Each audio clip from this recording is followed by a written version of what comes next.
We've got a few footnotes and an endnote inside of your Microsoft Word document. And we saw when you create footnotes, those items that show up at the bottom of the page where that keyword is found, they format them using numeric values. 1, 2, 3, however many footnotes you've got. And endnotes, they don't use the numeric values or the numeric representation, but they're using Roman numerical values.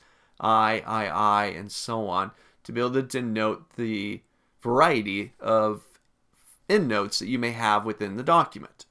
Now, if you want to change the formatting, the way that these footnotes and endnotes are referenced or they're identified, we can get into the formatting options of your footnotes and your endnotes. Take a look. So just to remind you, I've got footer there, number 1. I've got galleries, number 2. And I've got reading view as the endnote. It's got the lowercase I there. And I can see those being referenced inside of the footnote as well as the endnote. Now I want to change that. Perhaps I want to use different characters to represent my footnotes and my endnotes. So I'm going to go back up to my References tab, back into Footnotes, and I'm going to go into this little button in the corner. Looks like a little right angle with an arrow. So I'll get into that, I'll give that a click. So it opens up my footnote and endnote option window.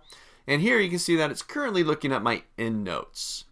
So it's going to show up, 1, the location at the end of the document. Makes sense. You can also, if you've got larger documents with lots of sections in them, remember talking about sections way back when, way inside the first area of this training series, we can have them show up at the end of a section. I'll keep it at the end of the document.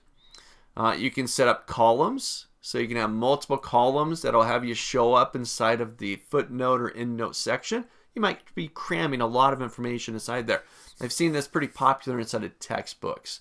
Got a lot of little footnotes that are covering up a page. I'm going to break them up into a variety of columns, make it more manageable for me. And I can change the format. So endnotes, remember Roman numerical values. I get in and I can change it. Perhaps I want to do ABC lowercase or uppercase and so on. Perhaps I want to use different symbols. I see the different symbols used quite a bit when you're looking at legal documents, and you see a little asterisk or a little plus sign or whatever the symbol may be, and it references something at the bottom of the document. So let me just change one. I'm going to do the lowercase ABC. I'll go ahead and apply it. And there it is, the letter A. It's now inside of my endnote. And if I go find the corresponding value there, reading view, there's the lowercase a. Really small inside there. You can probably see it much better on your screen. But try this out, doing a little bit of formatting. You can even do it with your footnotes as well. I'll place my cursor down there inside the footnote area.